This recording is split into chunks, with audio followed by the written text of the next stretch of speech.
Hola, hola, hola, hola, hola, hola, hola, hola, hola, hola, què tal? Molt bon dia. Avui és 17 de març, programa 49. Estàs escoltant La Trobadeta, el magazín de Ràdio Gràcia a la 107.7 a la FM. Qui et parla és Enric Bautista i Altés i com cada dilluns de 7 a 8 som a l'estudi de Ràdio Gràcia amb ganes de passar una bona estona i amb molt bona companyia. Ens preguntem què podem fer si veiem un rètol, una carta d'un restaurant o un web en castellà i ni rastre del català. Ens ho explicarà Acció pel Català. Tenim aquí a la meva esquerra ja a Marta Roca i Joan Humet d'Acció pel Català. Què tal? Benvinguts. Moltes gràcies. Com estem? Molt bon vespre a tothom. Bon vespre. Doncs això mateix, comencem amb aquesta secció que es diu El Català de la Setmana, que volem... És una secció on volem donar a conèixer doncs, una entitat, un col·lectiu o un creador de contingut en català que defensi, que treballi per la llengua, i el català de la setmana és per Acció pel Català. Molt bé. Doncs vinga, anem a conèixer una mica en què consisteix aquesta plataforma, aquesta associació. Jo he estat una mica mirant el vostre web, que és acciopelcatalà.cat. He trobat d'entrada un bot de queixes.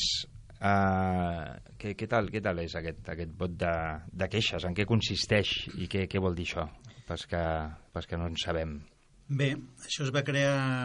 La idea va sortir a finals del 2023 i es va crear per poder treballar-ho mitjançant Telegram. És a dir, hi ha molta gent que està connectada a Telegram, tenim grups de Telegram, i llavors hi va haver una persona que va generar aquest bot. Què fa aquest bot? D'una manera molt senzilla, li podem passar una sèrie d'informació d'empreses que incompleixen la llei. Llavors posem els motius, posem enllaços, posem el que hem fet amb aquestes empreses, que pot ser avisar-los de que hi ha un incompliment, hi pot haver una resposta positiva o no hi pot haver resposta, i a partir d'aquí hi ha actuacions. La persona que fa aquesta queixa, doncs indiquem com es pot fer una denúncia directament a Consum si es dona el cas, i li donem suport en tot moment. Publicitem pels medis aquestes queixes, i a partir d'aquí el que intentem és no arribar a fer la denúncia. És a dir, normalment el que es fa és avisar les empreses, i moltes vegades canvien i per desconeixement. Llavors, si ells canvien no hi ha cap problema. Vull dir, tanquem el tema i ja està. Si no canviem, lògicament, llavors anem a mirar les parts legals que hi poden haver pel mig per intentar que compleixin les lleis i la normativa vigent. Caram, això és molt interessant. Primer, veieu que hi ha una sèrie d'accions, diguem, a nivell individual que la gent està fent. Això, per una banda, vull dir, trobo que és interessant de que hi hagi aquest activisme, per dir així, no? També, és a dir, trobeu que hi ha moltes persones que s'afegeixen en aquesta mena de reclamacions, de denúncies? Sí, n'hi ha. El que passa és que els costa molt de fer-ho. A vegades els surt més senzill comunicar-t'ho verbalment, dir, ves, cuidao, que està passant això i tal. Per evitar una miqueta això i que no només fos a nivell de Telegram, perquè hi ha molta gent que no està a Telegram però que sí està en altres xarxes socials, el que han fet és fer aquest plantejament a través del web. És a dir, hi ha un formulari web per recollir tot això, aquestes dades queden emmagatzemades i després el que podem fer és un tractament de dades. La idea, que encara hi estem treballant, és que en un moment determinat amb aquestes dades fer una autopublicació una vegada corregit tot de la part que interessa que surti. A vegades et poden enviar jo que sé, 8 o 10 imatges i no publiquem les 10 imatges, direm, en publiques el 1 i les 6 perquè són les més representatives, i la idea és aquesta, és dir, que la gent registri això, faci la seva queixa aquí, hi haurà una persona que li donarà assessorament, és dir, que li dirà en tot moment el que té que fer, tenim comunicació directa amb la persona que ha fet la queixa, i a partir d'aquí es publicitarà on es tingui que publicitar. I normalment, anem a això de publicitar, normalment quan dius publicitar refereixes a el que és la publicació a X, per exemple, o a el que són totes les xarxes socials. A totes les xarxes. A totes les xarxes. Vale. I a part el web, lògicament. És a dir, el web quedarà reflectit aquesta queixa que ha fet una persona en concret, lògicament no surten dades personals, quedarà reflectit, però a més, vull dir, si és algun cas d'aquests que surt fora de context, doncs llavors per xarxes socials és la manera més efectiva, inclús més que a través de consum. Clar. Llavors, per saber una mica com esteu anant, és a dir, aquest feedback que dius que hi ha amb les empreses, per exemple, un cop se'ls hi comunica que estan infringint alguna de les normatives, etc., i veieu que hi ha molts que diguen que rectifiquen, que canvien aquesta... Sí. És a dir, ens hem trobat, i no és que hagi estat una sorpresa, però ens hem trobat amb empreses que desconeixien totalment això, o almenys diuen que ho desconeixien, que faran una proposta de canvi. N'hi ha que es queden proposta de canvi i no canvien res, però també hi ha altres empreses que ens indiquen que estan fent els canvis, i es comprova i realment estan fent els canvis. Doncs escolta, enhorabona. Vull dir, no es tracta d'agafar i denunciar, es tracta de que s'arregli. I aquesta és una miqueta la idea. Val? El que està clar que si no s'arregla, doncs llavors el que fas és avisar que hi ha un incompliment de la normativa tal. Clar. Anem a això dels incompliments, no? Perquè a vegades les persones de peu doncs no sabem com... quins són els nostres drets, bàsicament, no? I quan entrem en el tema dels drets lingüístics, doncs encara dius, clar, això, doncs no sé, o potser també ens acostumem, no? Ara, per exemple, abans d'entrar, no?, en parlàvem d'aquests establiments que cada cop, diguem, són més anglosaxons, per dir així, no?, en termes de branch i de termes que aquí, clar, no es fan servir, no és de la nostra llengua ni de la nostra cultura, i quasi bé que ens acostumem ja quasi bé a llegir rètols en anglès, en castellà ja quasi és el més normal, no? Però que hi ha inclús en anglès. Llavors, podem saber si hi ha alguna mena de normativa on puguem nosaltres fer una mica com el que estàvem comentant ara, de poder-nos dirigir a l'establiment i comunicar-li que, home, com a mínim, és a dir, existeix això? Hi ha un com a mínim que sigui en català? Sí, a veure, això ha passat sempre. El que passa és que ara amb el creixement demogràfic, doncs clar, tot s'ha desbaratat i ens trobem amb molt petit comerç, en molts barris, que o no ho saben o directament tiren pel dret, perquè els nostres polítics no tenen voluntat política d'atacar-ho, no els avisen a l'hora de fer els permisos. És a dir, és tot una barreja, tot una mica, no? Llavors han de saber que tenim dues lleis, una que es va crear el 1998, en concret el 7 de gener, que ja reflectia que tots els rètols de tots els comerços havien d'estar en català, com a mínim en català. Si tu vols posar en turc, perquè el teu menjar és turc, endavant, però té que constar també en català. Diem rètols, ens referim també a les cartes dels restaurants, les rotulacions fixes i mòbils, és a dir, si n'hi ha la sortida d'emergència, encara que sigui una tonteria, té que posar sortida, no salida. És a dir, rètols fixes, mòbils, els rètols de les autopistes que són competència de l'Estat, del govern, disculpeu. Després els supermercats tenen que estar tots els preus i els noms dels productes tenen que estar en català, i molt important, no et poden dir que tu els hi parlis en castellà. També això també fan molta menció aquestes dues lleis, la del 1998, i posteriorment hi ha una llei de consum, perquè s'ha hagut d'actualitzar pel tema de noves tecnologies, que ve a dir una mica el mateix, però amb altres modernitzacions, però bàsicament les lleis. La llei de consum és la 128.1, que ho engloba tot. Retolacions, que la poden atendre en català, cartes en català, sobretot, i molt important, les administracions públiques han de parlar, la llengua vehicular és el català. I qualsevol iniciativa, qualsevol rètol que tingui la més mínima subvenció de qualsevol entitat pública estan obligats a fer-ho en català. Després, si tu vols, és el que dèiem, no? Si el vols fer en qualsevol altra llengua, endavant, però el català com a primera opció sempre. Per exemple, n'hi ha festes majors, hem vist moltes fires que posen els rètols inclús carnestoltes, rètols que estan subvencionats pels ajuntaments i absolutament en castellà. Llavors això és perfectament denunciable perquè les dues lleis que tenim vigents ho diu absolutament claríssim, no? El que hi hagi un duro de diner públic ha d'estar en català, que és la llengua vehicular de les administracions. I hi ha gent que es posa molt dura, altres que directament no els afecta, però com les administracions, és el que comentava, no hi ha voluntat prou política, perquè eines en tenim. En tenim, des del meu punt de vista, fluixes, però en tenim. Però les administracions no, fins ara que n'hi ha, la població sembla que s'ha aixecat una mica, no atén el tema, i mica en mica doncs, sembla que quan fa soroll és quan es comencen a preocupar, i això també em preocupa, que només es preocupin quan ja el tema és quasi irreversible, no? Però bueno, nosaltres som altament positius perquè comencem a veure que la gent està molt conscienciada, n'hi ha molt soroll a les xarxes i per això ens adonem que diversos partits polítics que abans això per ells era secundari, veig que ja s'hi posen, no? Vol dir que la població està dient prou, i això crec que és molt important i no s'ha de caure amb el derrotisme, sinó anar treballant a diari, perquè això és una feina diària.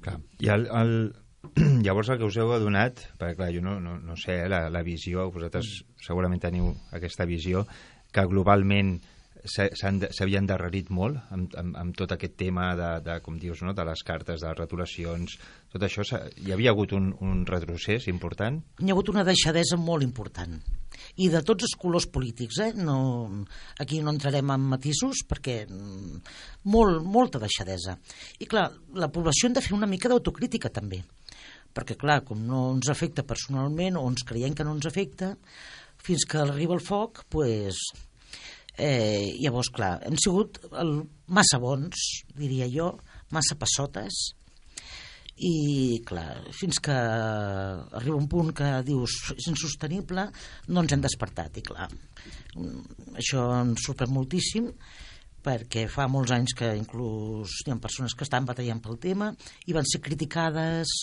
insultades per aquestes iniciatives, perquè el poble no està suficientment conscienciats per aquestes lluites, no? Però ara jo veig, inclús jo també faig una autocrítica personal de que estan totalment equivocats i que hem deixat passar massa el temps. Però jo us comento, la gent la veig que comença a estar molt cremada amb el tema i que tenen moltes ganes de lluitar per la situació.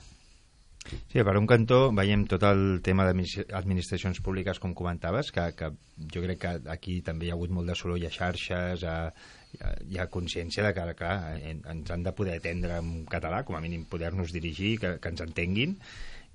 Això està bastant clar. Després, amb tot el tema d'establiments no tan públics, sinó, és a dir, quan vas a un supermercat, quan vas a qualsevol establiment que fan atenció al públic, han estat també obligats a poder entendre't en català? Les lleis diuen la paraula atendre.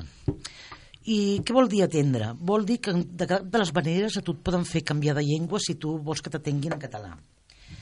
Això jo personalment ho canviaria perquè això dona moltes ales de que el català no sigui viu i no es parli. Perquè ells poden contestar en castellà entenent-te perfectament tu parlar en català. Jo crec que això és un error, crec que s'hauria de canviar amb el sentit de que s'ha d'emprar el català, fer el català com a ús social, no només que t'entenguin, sinó que et puguin parlar tu també en català, que és la manera de mantenir la llengua hegemònica del nostre país, no?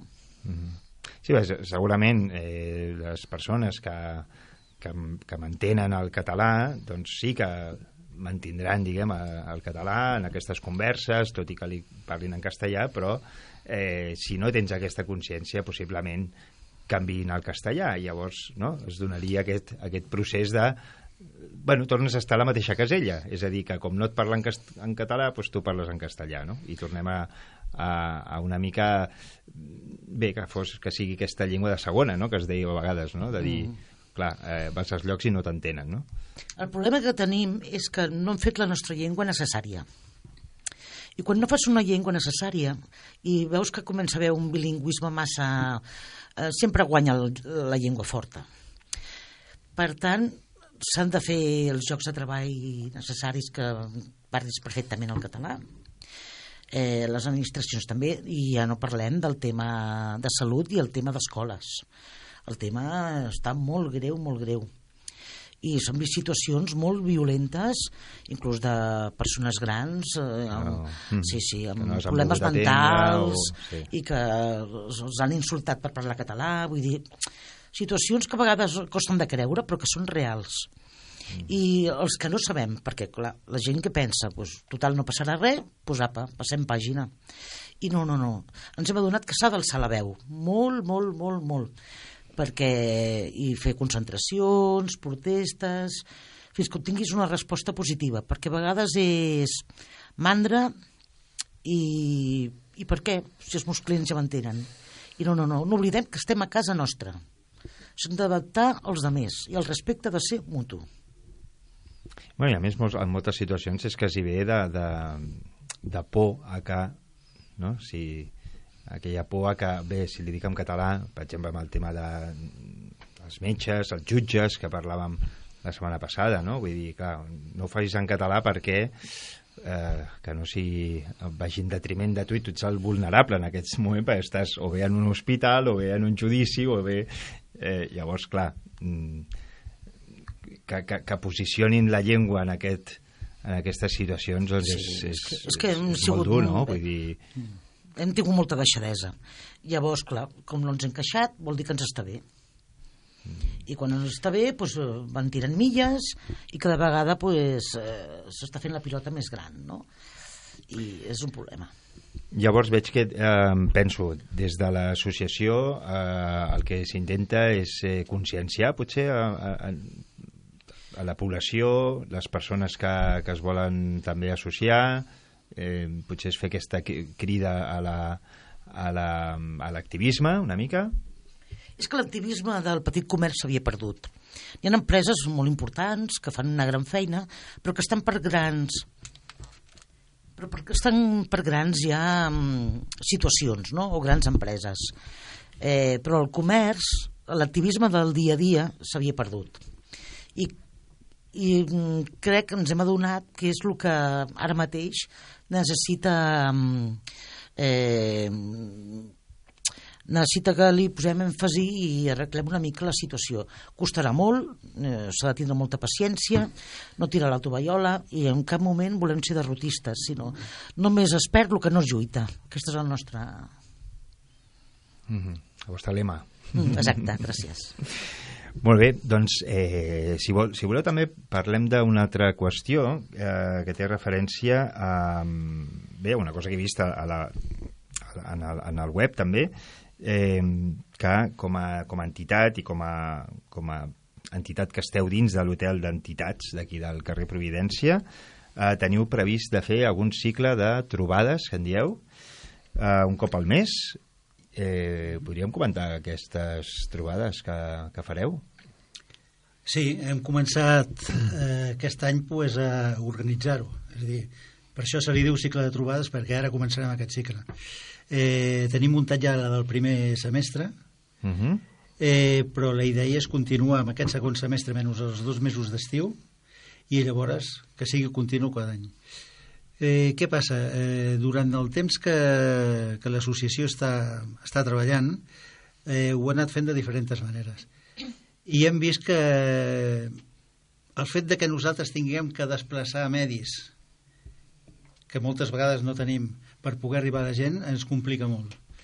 Tindre un local aquí a l'hotel d'entitats, que ara ha canviat una miqueta tot això, però tindre un local en allà que el podem fer servir, ens dona moltes possibilitats. I el fet de buscar persones que puguin passar la informació d'una manera concreta, persones mediàtiques, les possibilitats augmenten molt. És a dir, el que interessa molt és que escoltin aquestes persones, sobretot, perquè diuen claus molt importants sobre el que es té que fer, el que ha passat i la manera d'evitar-ho, i que també que se'n donin compte que a darrere, i no nosaltres, sinó totes les associacions, estan fent un esforç molt important per dur a terme la seva tasca final. tenim en compte que som associacions, almenys la nostra, que a part de no tindre cap tipus d'ànim de lucre, no tenim cap ajuda pública. És a dir, ni s'ha demanat ni la tenim. Tot és a base d'associats. Per tant, necessitem associats. Necessitem persones que estiguin a darrere, que entenguin el missatge que donem i que realment puguin recolzar tots aquests projectes, perquè si no hi ha associats tampoc podem arribar enlloc. Val? I això és important. Per això aquest cercle de trobades, perquè a part de conèixer, a part de vindre per aquestes persones, ens coneixeran també personalment a nosaltres. Podem interactuar d'una manera més directa amb les persones que vinguin. El fet de que tu parlis, com ara estem parlant per la ràdio, que està molt bé, ens està donant una difusió, jo no veig cara a cara a aquestes persones. Si ens venen a veure, la cosa canvia bastant. Perquè ens coneixem, podem resoldre dubtes que tinguin en un moment determinat i que no sigui el que nosaltres ara estem dient aquí només. Per tant, jo engrescaria totes aquestes persones que entrin al web, que mirin aquest cercle de trobades, ho tenen molt clar perquè ho tenen a la primera pàgina i només tenen que clicar i seguir. I veuran allà una graella d'activitats que hi ha, inclús dintre de la graella que tenim es poden descarregar en format PDF aquestes mateixes activitats i a mesura que hi hagin canvis tot això es anirà actualitzant. Per tant, espero que tinguem èxit amb això i que la gent vingui.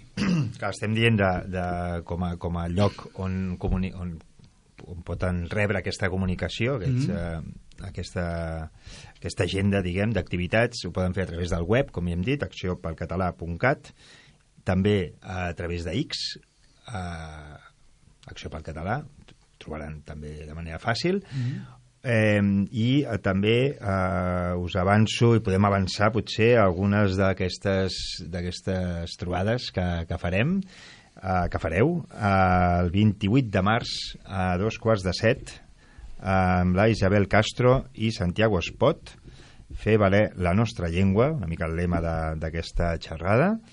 El 4 d'abril es parlarà del cens del poble català. El 7 de maig amb en Gerard Forest, que també amb aquest decàleg irreverent que va fer i que va passar també per aquí, per la ràdio. I l'11 de juny en David Silvestre i la Emma Gutés del paper que s'hi juga a les xarxes socials i la política en els joves. De moment, tot això és el que teniu previst i bé, per a canvis s'ha d'anar consultant, no? que realment no hi hagi hagut cap canvi entremig, però Déu-n'hi-do, ja teniu aquí una bona programació fins a l'estiu, pràcticament. Sí, el primer semestre està cobert. Fantàstic. Doncs, us desitjo aviam si animem a molta gent a veure i escoltar a totes aquestes personalitats que realment són molt mediàtiques, com dèiem, i que estan molt al dia de moltes d'aquestes informacions. I no sé, hi ha alguna coseta més que vulgueu comentar, Marta? Sí, jo volia comentar que no tenim que caure amb el derrotisme, que us uniu a la lluita, que ha de ser diària, com veieu, i si perdem la nostra llengua ho perdem tot, perquè és la columna vertebral, no? Com si diguéssim, de la nostra nació. Això és el mínim. Si perdem això ho hem perdut tot. Llavors aquí hem de posar tots els esforços possibles, no tirar la tovallola, sabem que costarà molt, que el bilingüisme al castellà està molt introduït, però seguim formiguetes. Llavors arribarem a bon port si entre tots ens hi posem. Moltes gràcies. Gràcies. I, afegeixo una mica, no?, perquè ara m'ha vingut al cap, moltes vegades diem, home, fem que sigui una llengua atractiva, que la gent que vingui els hi vingui de gust de parlar-la, d'aprendre-la. De fet, tenim cursos que ja no hi cap més gent de places, perquè molta gent vol aprendre i no hi ha suficients places, és a dir, que també hi hem de posar totes aquestes eines i recursos perquè la gent que tingui ganes d'aprendre la llengua que l'aprengui, que sigui atractiva i que se senti, el que dèiem també, una mica necessaris, sigui una llengua necessària per viure, per treballar aquí, no? Correcte. Doncs gràcies. Joan, alguna cosa que vulguis afegir? Només convidar a tothom que tingui una queixa per fer, que faci servir les eines que posem a la seva disposició, perquè d'aquesta manera és l'única manera de que podem fer que les coses es reverteixin. Informar a empreses que incompleixen i fer que aquestes empreses que incompleixen, si no canvien, posar el màxim de pressió possible perquè canviïn. És una manera de guardar la llengua. Fantàstic. Doncs moltes gràcies per venir i continuem amb la trobadeta. Molt bé, vosaltres.